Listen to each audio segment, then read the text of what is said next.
नतीजतन आप ये देखेंगे कि जितने भी सेक्टेरियन ग्रुप्स पाकिस्तान में बने हैं उनका आगाज जंग से हुआ है। सिपाही साहबा भी जंग में बनी है, लश्कर जंग भी जंग के हवाले से कहलाता है, जो कि सेक्टेरियन मिलिटेंट ग्रुप्स हैं पाकिस्तान में।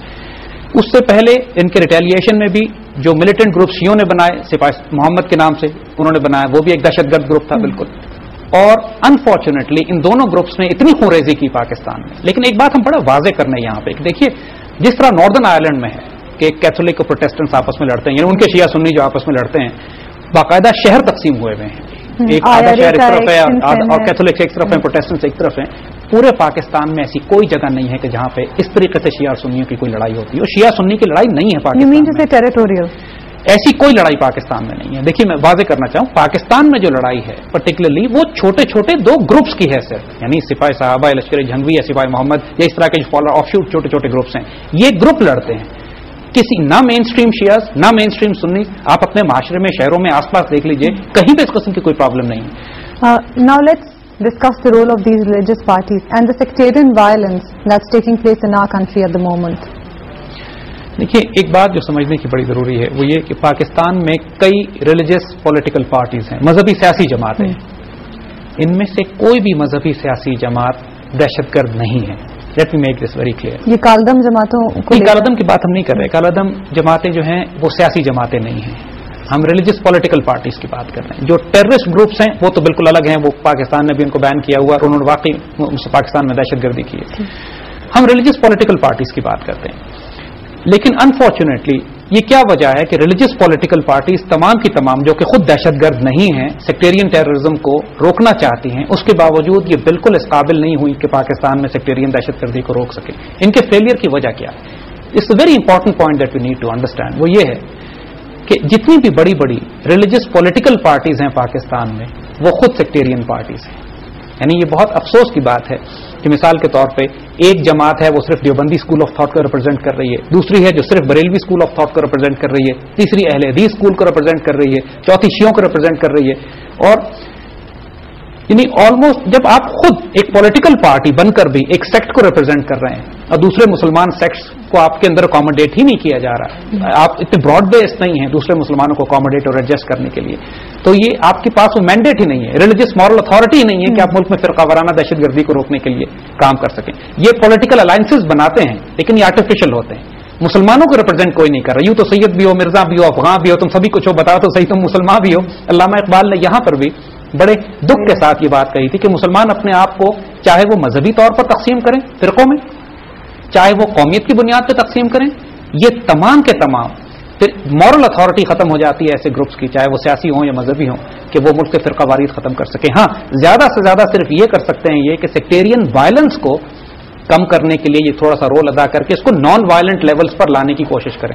फिरकावारियत इनके हाथों खत्म नहीं होगी क्योंकि ये खुद फिरकावाराना जमाते हैं, चाहे सियासत में क्यों ना हो। अब कुछ टर्मिनोलॉजीज हैं जो हम बार बार सुनते हैं, जैसे कि टेररिज्म, रेजिस्टेंस। एग्जैक्ट डेफिनेशन क्या है? रेजिस्टेंस और टेररिज्म में फर्क क्या है? State terrorism, organizational terror, could you please shed some light on this? ये बड़ी इंपॉर्टेंट बात है मुसलमानों को समझने के लिए। पाकिस्तान में इस वक्त बहुत ज्यादा कंफ्यूजन इस वक्त ये हो रही है क्योंकि बहुत सारे मुसलमान ग्रुप ये हैं जो इस्लाम और जिहाद का नाम लेकर पाकिस्तान में फसाद बर्पा किए हुए हैं। So what is the difference? क्या वो भी जिहाद कर रहे हैं? तो जिहाद कौन कर रहा है? देखिए एक बात समझने की कोशिश कीजिए कि जो बात हमने पहले कही थी कि पूरी दुनिया से जो इस्लामी तहरीकें आई थी इस पाकिस्तान को उन्होंने मरकज बनाया था। यही पाकिस्तान जो आज है वो उस वक्त भी था, वही फौज थी, वही हुकूमत थी, वही लोग थे, वही पाकिस्तानी माशरा था, वही सोसाइटी थी और इन सब ने अफगान जिहाद की मदद की थी कि जिसकी वजह से आज करोड़ों मुसलमान दुनिया में आजाद होते हैं। किसी इस्लामी तहरीक ने दुनिया में ना उस वक्त फतवा ये नहीं दिया कि पाकिस्तान एक काफिर रियासत है या पाकिस्तानी फौज काफिर फौज है या पाकिस्तानी कौम जो है जो अवाम है वो काफिर है और इनका कत्ल जायज है या इनको तबाह बर्बाद किया जा सकता है या पाकिस्तानी रियासत को तबाह कर देना चाहिए। कोई फतवा नहीं, कोई फतवा ऐसा नहीं था, ना पूरी आज भी नहीं है। सो अफगान जिहाद के फॉल आउट के बाद जो कुछ ग्रुप्स बने हैं उसमें एक छोटे से ग्रुप में ये एक थॉट डेवलप हो गई कि साहब चूंकि पाकिस्तान एक निज़ाम जो है वो इस्लामी नहीं है, पाकिस्तान की रियासत वो अभी तक इस्लामी शरीयत नाफिज नहीं कर सके, लिहाजा इसका इलाज ये है कि पाकिस्तानी रियासत पे हमले करके इसको तबाह कर दिया जाए इसको और इस पे और पाकिस्तानी के अवाम चूंकि अपनी हुकूमत के तहत रहते हैं इसको कबूल करते हैं, लिहाजा ये भी काफिर हो गए, इनका कत्ल भी जायज करार दे दिया गया। सो सिंपल डेफिनेशन दहशतगर्दी और जिहाद का ये है कि अगर अफगानिस्तान के अंदर तालिबान मुजाहमत कर रहे हैं तो ये जायज है, ये जिहाद है। अगर पाकिस्तान के अंदर कोई उनके नाम पर دہشت گردی کر رہا ہے، لوگوں کو قتل کر رہا ہے، پاکستان کی حکومت کو فال کرا رہا ہے یا پاکستان کے اندر بغاوت برپا کر رہا ہے، تو یہ دہشت گردی ہے، سمپل. اور پوری مسلمان امت اس کے اوپر ایگری کرتی ہے. کوئی پوری دنیا کی مسلمان تحریکیں اس بات کو ایگری کرتی ہیں کہ دیکھیے مسلمان ممالک میں پرابلم ہے، اس میں کوئی شبہ نہیں ہے. ہم نے اللہ سے کیے ہوئے وعدے پورے نہیں کیے، ہم شریعت نافذ نہیں کر سکے یہاں پہ، ہم نے اللہ کے وہ سوشل جسٹس کا جو نظام تھا ہم نے قائم نہیں کیا. مگر اس کا علاج یہ نہیں ہے کہ کمزور مسلمانوں کو بم سے اڑا دیا جائے.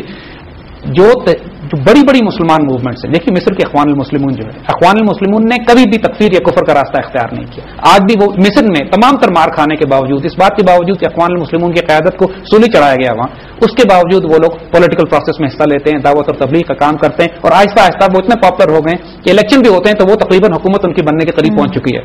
سو یہ کام جلدی نہیں ہوتے، اس میں وقت لگتا ہے. دیکھیے کمیونسٹ اور سوشلسٹ کا فرق یہ کہا جاتا ہے کہ کمیونسٹ آر سوشلسٹ ان ہری، یعنی سوشلزم کا ایک نظام ہوتا ہے جس پہ آپ کام کرتے ہیں آہستہ آہستہ تو پھر کمیونسٹ آئیڈیلز کی طرف جاتے ہیں. لیکن کمیونسٹ وہ ہیں کہ جو اس سارے پروسیس کو شارٹ سرکٹ کر کے اوور نائٹ خونی انقلاب برپا کر کے اپنا مقصد حاصل کرنا چاہتے ہیں. انفارچونیٹلی مسلمانوں میں بھی اس طرح کے گروپ پیدا ہو گئے، بہت تھوڑے ہیں کہ جو اس دعوت اور تبلیغ کا ایک لمبا پروسیس اور سوشل ویلفیئر اور سوشل جسٹس کے لمبے پروسیس کے ذریعے لوگوں کے دل جیتنے کے بجائے، یعنی محبت فاتح عالم جو علامہ اقبال نے کہا تھا کہ ایسی محبت جو دلوں کو جیتے لوگوں کو، اس پروسیس پر جانے کے بجائے ریڈیکل وائلنس کے ذریعے انقلاب برپا کر کے حکومت پر قبضہ کرنا چاہتے ہیں. تو یہ دہشت گرد گروپ بن جاتے ہیں. یہ کوئی بھی ہوں، کسی نام سے آئیں، کسی جھنڈے سے آئیں، اگر کسی مسلمان ملک کے اندر مسلمانوں کو قتل کر رہے ہیں تو یہ دہشت گردی، چاہے وہ اسلام کے نام پہ کیوں نہ ہے، یہ دہشت گردی بن جاتی ہے.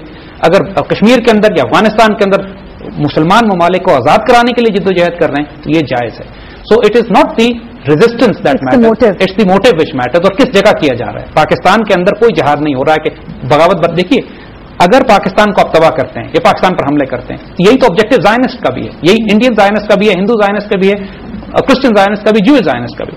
تو پھر یہ جہادی کس کا آبجیکٹو سرو کر رہے ہیں؟ انہی کے آبجیکٹو سرو کر رہے ہیں. تو یہ مسلمان امت کو نقصان پہنچانے والی بات ہے. تو دس از ناٹ جہاد، this is terrorism what is happening in Pakistan.